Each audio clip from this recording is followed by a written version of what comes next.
সুপ্রিয় শিক্ষার্থীগণ, আজকের আলোচনায় তোমরা যারা আমার সামনে উপস্থিত হয়েছ, তোমাদের সকলকে আমার ধন্যবাদ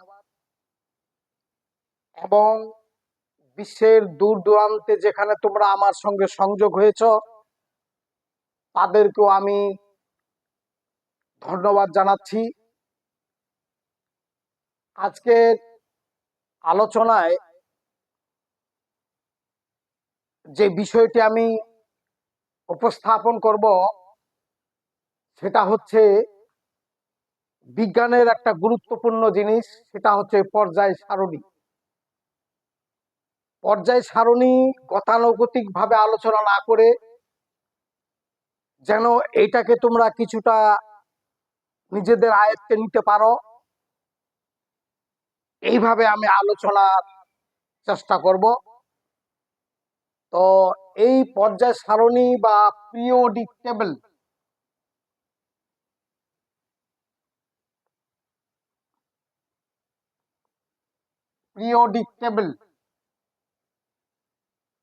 পর্যায় সারণী, এখন এটা পর্যায় সারণী কেন বলা হইল, এর সংজ্ঞা এদিকে আমি আর যাব না। আমি শুধু বলতে চাচ্ছি পর্যায় সারণীতে যে 118টা মৌল আছে,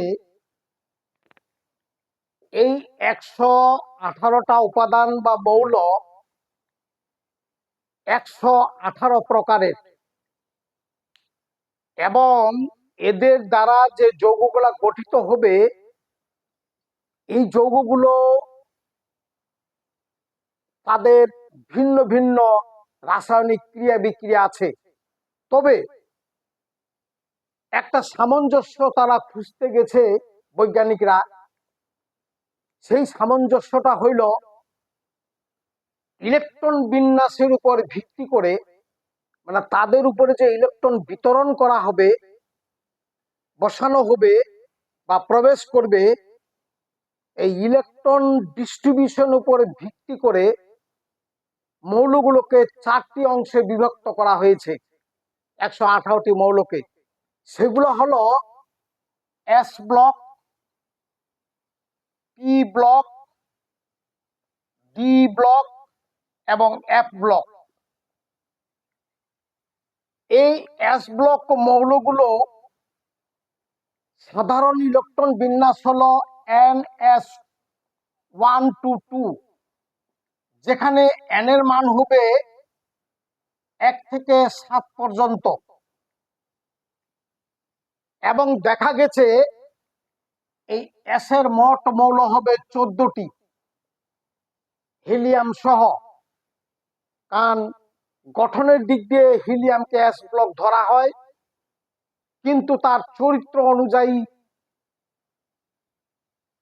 তার ভৌত অবস্থা অনুযায়ী নিষ্ক্রিয় গ্যাস, কিন্তু গঠন ইলেকট্রন বিন্যাসের দিক দিয়ে এস ব্লক। যাই হোক, তাহলে আর পি ব্লক হইল, এর সাধারণ ইলেকট্রন বিন্যাস হইল NS2 NP126, যেখানে N এর মান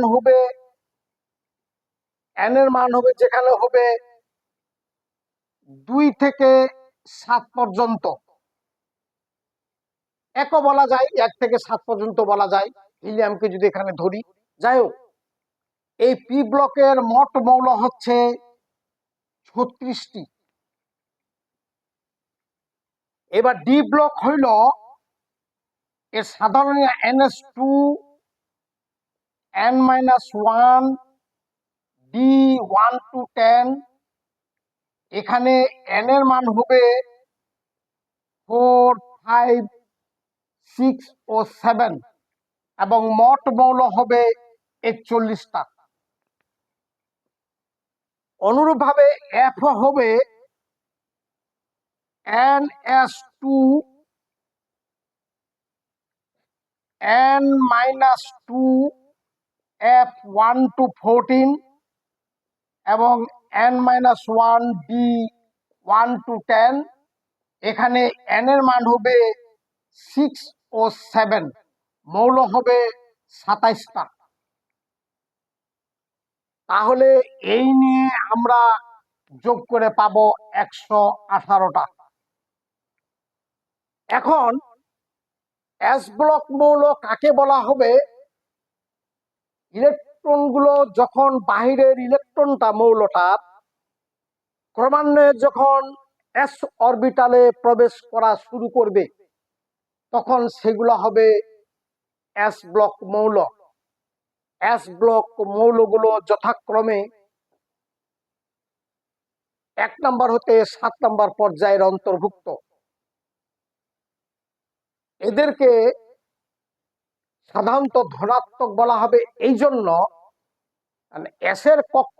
এসের অরবিটালে যখন একটি ইলেকট্রন থাকবে 7টা ইলেকট্রন করে নিষ্ক্রিয় গ্যাস হওয়া একটা কঠিন ঘটনা।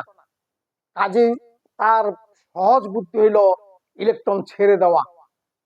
এই জন্য এস ব্লক মৌলগুলো সাধারণত তাদের জারণ সংখ্যা ধনাত্মক 1 এবং ধনাত্মক 2, অর্থাৎ positive 1 and positive 2 is the main oxidation number of S block elements. That is the 14 number of elements. Generally, their oxidation number is +2 and +3, +1 and +2. P block মৌলগুলো যথাক্রমে n পরিপূর্ণ হয়ে যাবে, আর পিতে 1 থেকে 6 পর্যন্ত। এখানকার গ্রুপগুলো যেমন 1 এবং 2, আর এখানকার গ্রুপ হবে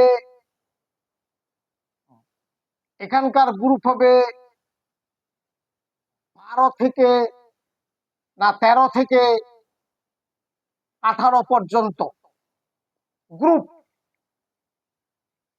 এবং এর টোটাল মৌল হচ্ছে 36টা, যেমন এখানে 14টা।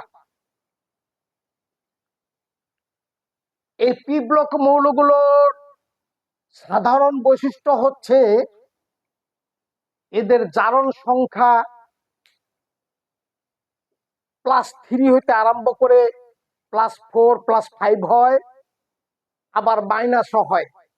কারণ পিতে যখন ইলেকট্রন একটা থাকবে তখন টোটাল ইলেকট্রন 3টা, আর 5টা ইলেকট্রন সংগ্রহ করা একটু নিষ্ক্রিয় গ্যাসের জন্য 5টা ইলেকট্রন সংগ্রহ করা একটু কঠিন।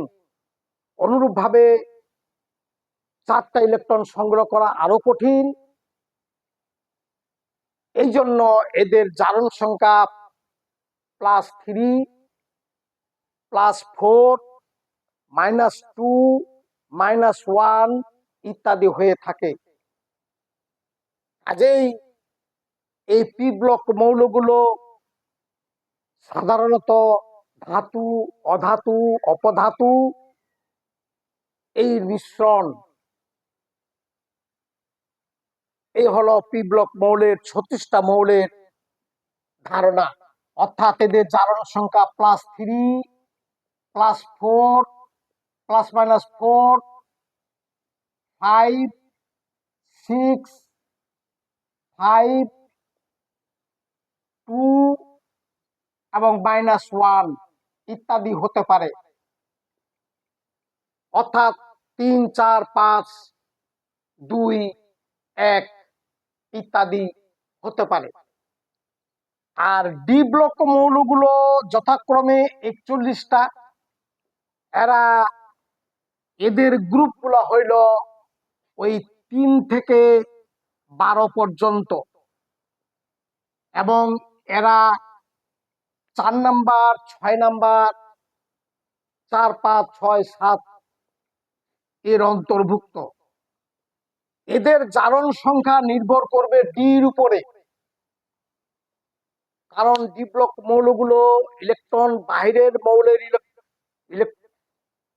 মৌলের সর্বশেষ স্তরের ইলেকট্রনটা ক্রমান্বয়ে যখন ডিতে প্রবেশ করবে তখন ডি ব্লক, এটার জারণ সংখ্যা নির্ভর করবে ডি এর উপরে। ধনাত্মক +3 +4 +5 6 7 8 ইত্যাদি পর্যন্ত তাদের হতে পারে। কাজেই এরা পরিবর্তনশীল জারণ সংখ্যা প্রদর্শন করে, কারণ এরা এখানে যেমন 2 হতে পারে, এখানে এটা হতে পারে +2 +3, ঠিক তেমনি এটা হতে পারে 1 থেকে 6 পর্যন্ত। যাই হোক, এদের জারণ সংখ্যা খুবই চমকপ্রদ, অর্থাৎ এরা পরিবর্তনশীল জারণ সংখ্যা প্রদর্শন করতে পারে। এবার এফ ব্লক মৌলগুলো হইল 6 নাম্বার এবং 7 নাম্বার, এদের গ্রুপ হবে 3। মনে রাখিও, এফ ব্লক মৌলগুলো 3 নম্বর গ্রুপের অন্তর্ভুক্ত। একটা এদের গ্রুপ, এই গ্রুপে 27টা মৌল সন্নিবেশ করলে পর্যায় সারণীর যে প্রতিসাম্যটা নষ্ট হয়। এই জন্য এদেরকে পর্যায় সারণীর আলাদা জায়গায় স্থান দেওয়া হয়েছে, যথাক্রমে ল্যান্থানাইড এবং অ্যাক্টিনাইড নাম করে। এই হলো পর্যায় সারণীর মোটামুটি একটা ধারণা। S block, P block, D block মৌলগুলো নিয়ে তাদের আলোচনা, এবং আমরা যদি সংক্ষিপ্ত আকারে এটাকে অঙ্কন করি, ধরি আমরা শুরু করলাম 4 নাম্বারে, এই 4 নাম্বারে আমি শুরু করলাম, তারপর এটা হলো 5 নাম্বার, 5, তারপরে 6 এবং 7। এখন এদিকে আমি যদি এভাবে করি, এভাবে, ঠিক তেমনি এটা যদি আমি 2 ভাগে বিভক্ত করি, এটা 2 ভাগে আমি বিভক্ত করলাম, যথাক্রমে এটাকে দিলাম 3 নাম্বার, 2 নাম্বার, 1 নাম্বার। অনুরূপ ভাবে এটাকে আমি এখান থেকে এটা আমি 18 নাম্বার গ্রুপ দিলাম। তাহলে এখানে হচ্ছে এই 13 থেকে 18, আর এখানে হচ্ছে 1 নাম্বার এবং 2 নম্বর এস ব্লক, আর এখানে হচ্ছে 3 থেকে 12 ডি ব্লক, আর এখানে হচ্ছে পি ব্লক, আর এই দুটোর আলাদাভাবে চলে আসলো এফ ব্লক।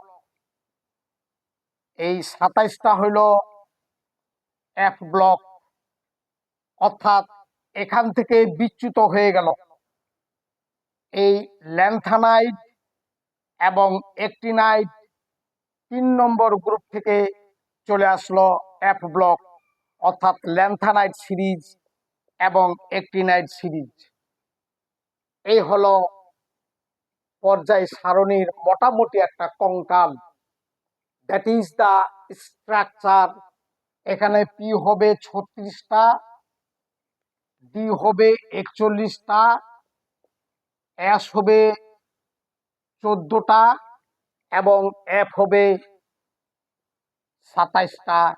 এই মিলে এই ঘরটি হবে 118 অর্গানেশন। এই হলো পর্যায় সারণীগুলো, পর্যায় সারণীর একটা কঙ্কাল চিত্র। ডি ব্লক মৌলগুলো এই এর মাঝে এইগুলো 41টা, এই ডি ব্লক মৌল মাঝে পি ব্লক মৌলগুলো 36টা, এই যে এর মাঝে, আর এস ব্লক মৌলগুলো এই হিলিয়াম সহ 14টা এই জায়গায়, এবং এফ ব্লক মৌলগুলো ল্যান্থানাইট এবং অ্যাক্টিনাইট সিরিজ দিয়ে নিম্নে স্থান দেওয়া হয়েছে। এই গেল পর্যায় সারণীটার মোটামুটি একটা চিত্র। তাহলে মনে রাখবে, এস ব্লকের গঠন হচ্ছে NH2, পি ব্লকের গঠন হচ্ছে NH2 NP126, ডি ব্লকের গঠন হচ্ছে NH2 N-1 D1-10, এফ এর হচ্ছে NH2 N-2 F1-14, N-1 D1-10। এই গেল পর্যায় সারণীর মোটামুটি একটা চিত্র। পি ব্লকের হবে 13 থেকে 18, ডি ব্লকের হবে 3 থেকে 12 গ্রুপ, এস ব্লকের হবে 1 এবং 2 গ্রুপ, এফ ব্লকের মাত্র 3 নম্বর গ্রুপ, ল্যান্থানাইট এবং অ্যাক্টিনাইট। এই গেল পর্যায় সারণীর একটা মোটামুটি কঙ্কাল। কাজেই এই এফ ব্লক মৌলের সম্বন্ধে তোমাদের ধারণাগুলো থাকা লাগবে। মানে পর্যায় সারণীর 118টি মৌল কিভাবে স্থাপন করা হয়েছে এই সম্বন্ধে তোমাদের ধারণা থাকলে বিজ্ঞান পড়াটা খুবই সহজ হবে। তোমাদের সকলকেই ধন্যবাদ।